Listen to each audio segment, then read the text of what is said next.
Je m'appelle Lujanus Kasmira.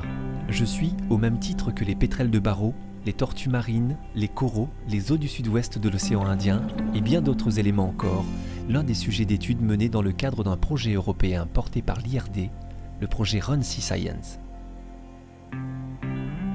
Des 4 axes principaux de recherche développés par les partenaires de Run Sea Science, c'est à l'étude de la biodiversité à travers la génétique que se rapportent les travaux menés sur ce petit poisson jaune. Avant lui, d'autres espèces, beaucoup plus grosses, comme l'espadon ou la tortue verte, ont fait l'objet de recherches sur la génétique des populations.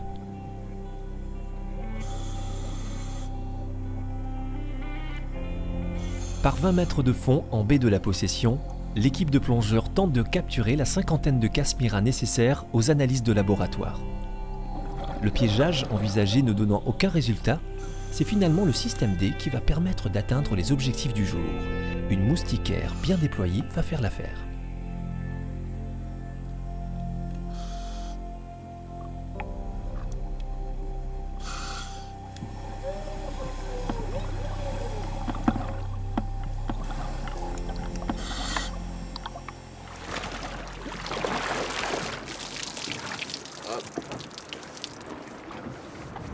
Bon, on a nos 50 là, non? Oui. Et ça, c'est la même cohorte en fait. Moi, je suis quasiment sourd. Pour développer ces programmes de recherche, le projet Run Sea Science a permis d'améliorer les capacités matérielles des laboratoires des partenaires par l'achat d'équipements qui iront intégrer le futur pôle mer de la Réunion. Il a aussi amélioré les capacités scientifiques humaines par le recrutement de post-doctorants et d'ingénieurs. Il y a 4-5 mois, d'autres qui sont issus d'une repro vraiment beaucoup plus récente. Du coup, la génétique nous donne les caractéristiques des individus et de la pop de la Réunion. Mais surtout, la partie otolithe va nous dire si effectivement ce sont les mêmes cohortes ou pas. Ainsi, Delphine Muth, bénéficiaire de ce dispositif, a participé, aux côtés de Jérôme Bourgeat de l'Ifremer, à l'ensemble des étapes de ce projet de génétique des populations. Échantillonnage, travail en laboratoire, analyse des résultats font l'objet de publications dans des revues internationales.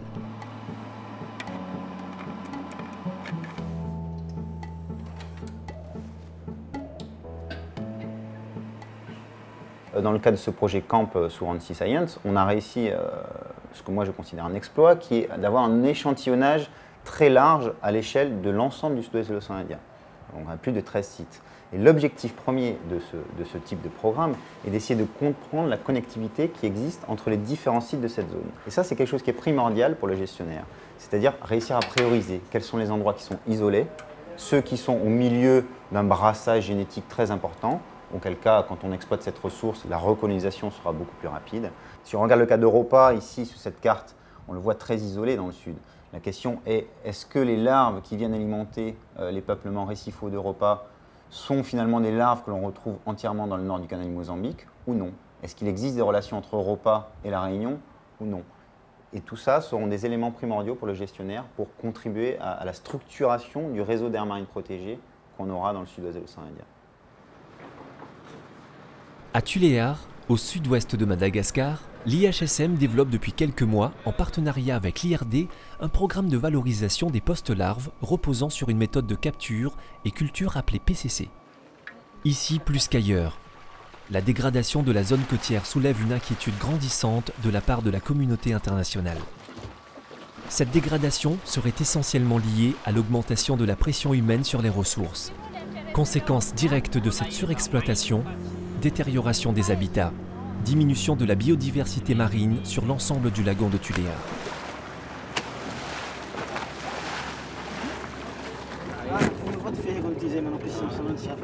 Jamal Mahafina, qui bénéficie d'une bourse d'études IRD, mène cette recherche dans le cadre de sa thèse de doctorat.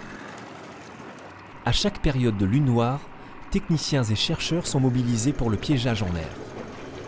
Les pièges lumineux sont installés à la fin du jour, les derniers le seront même à la nuit tombée. Ils attendront jusqu'à l'aube, gardés par des pêcheurs en pirogue, les relevés du lendemain.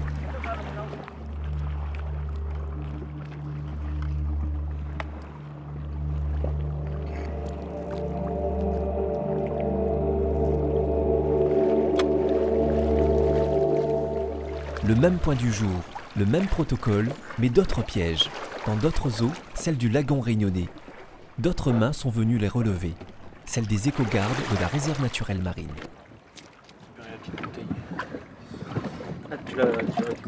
Le contenu de chaque piège est versé dans une boîte compartimentée. De moins en moins.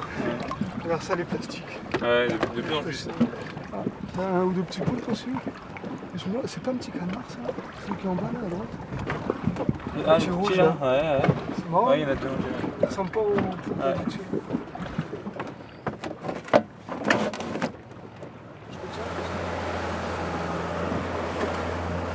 Le relevé des 3 pièges terminés, l'équipe retrouve au large du Cap Laoussé celle de l'Arda qui termine le même travail en baie de Saint-Paul. Bah, on va voir. Je pense qu'on va pouvoir le couper avec le petit couteau. Il a l'air d'être tranchant. Je tiens plus le bateau. Une fois les caisses regroupées, retour au port, à la station d'aquaculture marine où les ingénieurs vont exploiter le résultat de la collecte.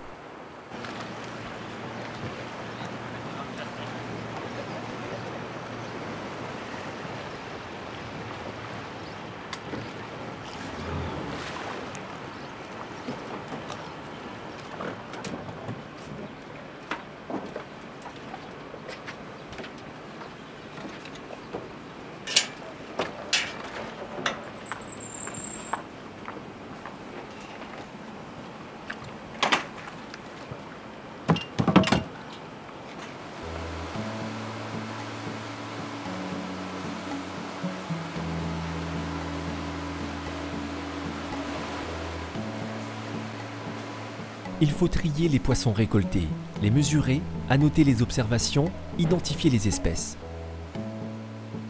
Pour certaines de ces postes-larves, l'élevage en aquarium est nécessaire. Il permettra de connaître l'espèce une fois les caractéristiques de l'adulte acquises, en quelques jours pour certains, après plusieurs semaines pour d'autres.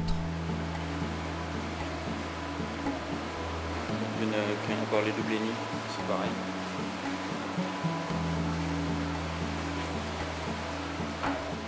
L'application de l'aquaculture pour la conservation de la biodiversité, autre axe d'étude soutenu par le projet Run Sea Science, réunit dans une même recherche l'ARDA, l'IRD, l'IFREMER et la réserve naturelle marine.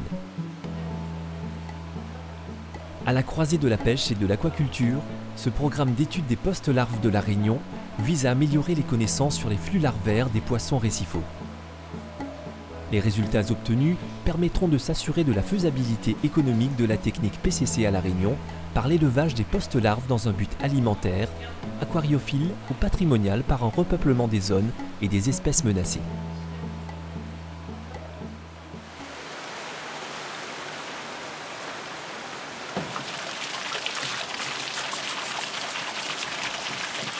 Martin, tortue kawan, est en soins depuis 2 mois dans les bassins de Kélonia. Pêchée accidentellement par un palangrier au large des côtes réunionnaises, elle termine sa convalescence et va être relâchée dans quelques heures. Dans cet observatoire des tortues marines, un programme d'études sur le comportement des tortues dans leur milieu naturel occupe les chercheurs de plusieurs organismes de recherche réunionnais.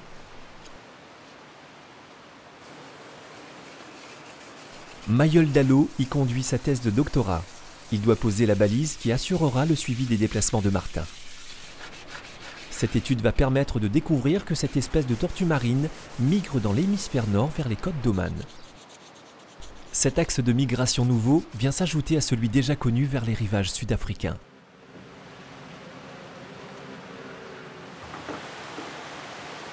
Financé par Run Sea Science, 14 balises vont être posées sur des tortues kawan à La Réunion et sur des tortues vertes en ponte à l'île de Tromelin. Elles viendront compléter les 130 autres déjà déployées, mettant ainsi en évidence les couloirs migratoires de ces espèces dans le sud-ouest de l'océan Indien, élément indispensable à leur conservation. On s'aperçoit que chaque tortue possède un fort attachement spatial à un secteur du littoral, qui majoritairement correspondent aux tombants récifaux. D'ailleurs, ça, on a pu le voir avec les balises GPS, qui sont un petit peu plus précises. On a vu que non seulement les tortues sont fidèles à une partie de la côte de l'île de La Réunion, mais en plus, elles ont des points assez précis qu'elles vont préférer majoritairement et elles vont passer la plupart de leur temps. Oui, et on sait d'ailleurs qu'à cet endroit-là dans le lagon, il y a la présence de taches importantes de phanérogames marines. Ouais.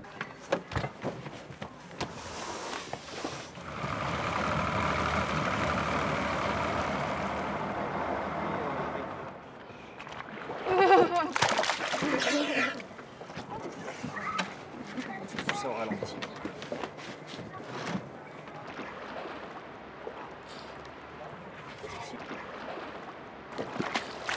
Allez, allô! Pour Martin, l'heure est venue de retrouver son élément. Pourtant, il ne semble pas pressé de quitter ses compagnons palmés qui partagent avec lui son retour à la liberté.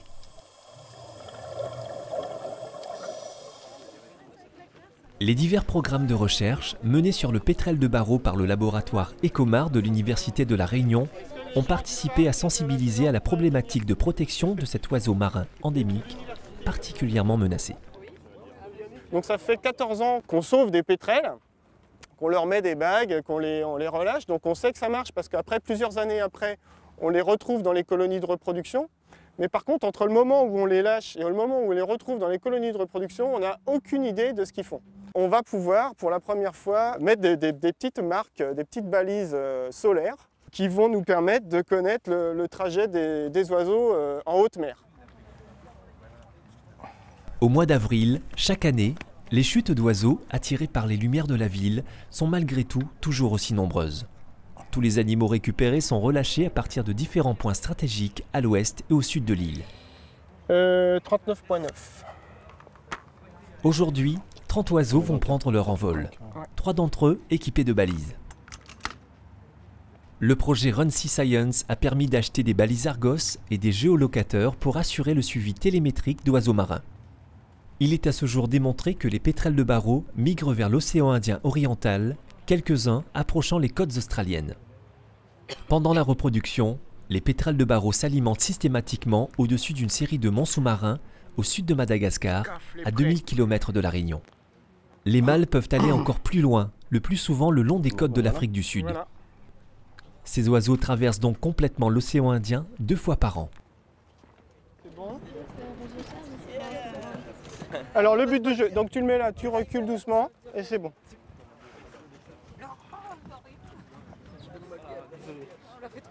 Il ventile, mais vous voyez la balise elle est bien positionnée, elle est en plein soleil, il n'y a pas de plume au-dessus, tout va bien.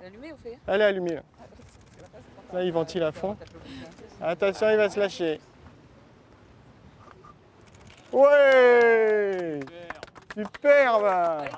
D'autres études sont en cours sur 12 frégates d'Europa, le suivi des déplacements se faisant en direct sur les ordinateurs du laboratoire Ecomar à l'Université de La Réunion. Ces informations sont très importantes, notamment pour identifier les secteurs océaniques clés à protéger dans l'océan Indien tropical. Récif corallien de la Saline.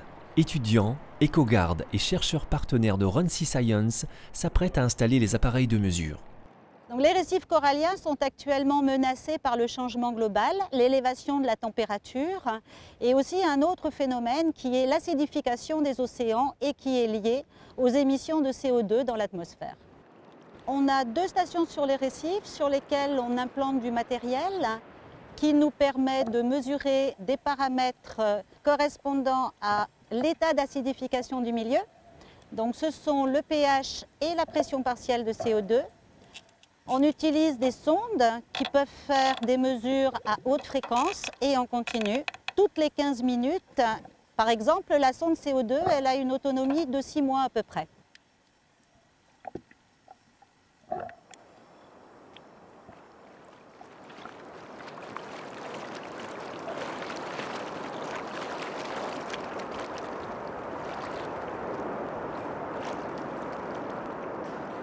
Lionel, je pense que j'ai trouvé une patate de politesse qui est pas mal. Autour de ces stations de surveillance, nos collègues biologistes implantent du matériel qui va servir à étudier l'impact des facteurs du milieu sur les organismes du récif, sur différents phénomènes comme la calcification des coraux ou bien la bioérosion, c'est-à-dire la dissolution de la trame récifale.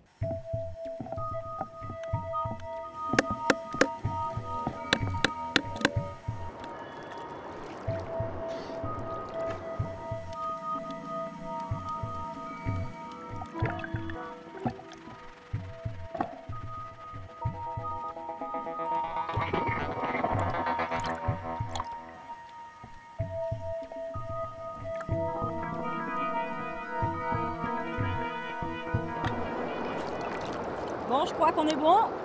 On revient dans un an. Ils sont tous fixés. Hein, Lionel? Oui, c'est parfait là. D'accord. Très bien. Bon. La grande originalité de l'expérience menée à La Réunion est qu'il s'agit d'une expérience in situ qui va permettre de valider les résultats des expériences effectuées en laboratoire.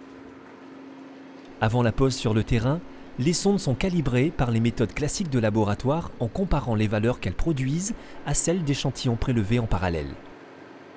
Des échantillons sont également prélevés à intervalles réguliers in situ pour vérifier la stabilité des sondes au cours du temps. On a aussi une station à l'extérieur du récif, dans le milieu océanique, sur laquelle on mesure les autres paramètres. Et en étudiant la différence entre la station océanique et les stations internes au récif, on peut mesurer les mêmes phénomènes, mais cette fois-ci à l'échelle d'un platier récifal. Le programme Run Sea Science permet de tester le matériel, les protocoles de mesure et participe à la mise au point des méthodes d'analyse de données. D'autres étapes sont à venir. Cet axe de recherche réunit dans un même travail collaboratif l'ARVAM, la réserve naturelle marine de La Réunion, Ecomar, l'IRD et des chercheurs étrangers. Ces analyses s'inscrivent sur le long terme et apporteront des réponses sur la diminution de la croissance des récifs attendue au cours du XXIe siècle. C'est un des enjeux aussi du programme qui doit être aussi de pérenniser cette surveillance pour mesurer ces paramètres sur des grandes séries temporelles qui va donner de la valeur à cet observatoire. Ce projet, particulièrement original dans sa conception, aura permis de démontrer que les équipes de recherche publiques et privées liées au monde marin à La Réunion travaillent ensemble. Mieux, que leur coopération sur les nombreux thèmes de recherche développés avec le soutien de Run Sea Science a porté un plus indéniable à l'avancée des travaux. Le nombre important de publications en est l'évidente illustration. En améliorant les capacités matérielles et humaines des établissements de recherche de La Réunion, en diffusant leurs travaux et en créant un réseau de chercheurs océan Indien et Europe, le projet Run Sea Science aura démontré l'importance de la mise en place du pôle régional mer à La Réunion.